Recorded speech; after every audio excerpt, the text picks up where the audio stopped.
গাজীপুরের জয়দেবপুর থানা এলাকার চাঞ্চল্যকর রাহিম হত্যা মামলায় ভিকটিমের বড় ভাই সহ দুইজনকে গ্রেফতার করেছে পুলিশ।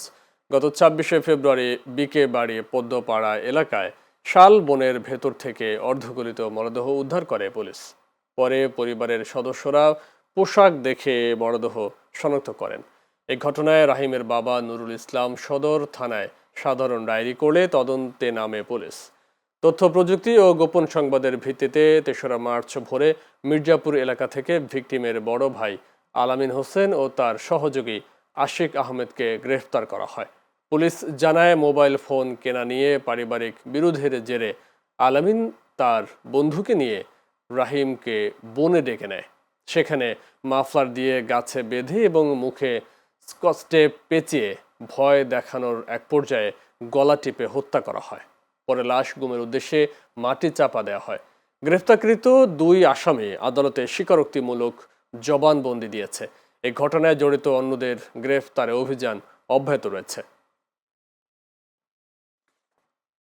ফেব্রুয়ারি মাসের ২৬ তারিখে জয়দেবপুর থানার অধীনে বনের মধ্যে একটা অর্ধগলিত লাশ পাওয়া যায়।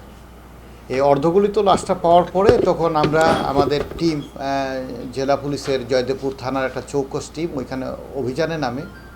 আমরা ২৭ তারিখে একটা মামলা রেকর্ড করি। এরপরে তার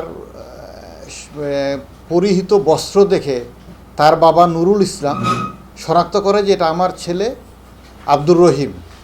আব্দুর রহিম ১২-১৩ বছরের একটি ছেলে, সে মাদ্রাসায় পড়ে। সে ফেব্রুয়ারি মাসের ১ তারিখে নিখোঁজ হয়। নিখোঁজ হওয়ার পরে তার বাবা থানায় একটি জিডি করে। এই জিডিটা নিয়ে আমরা কাজ শুরু করি বিভিন্ন দিকে, তারপরে তার কোনো সন্ধান পাই না।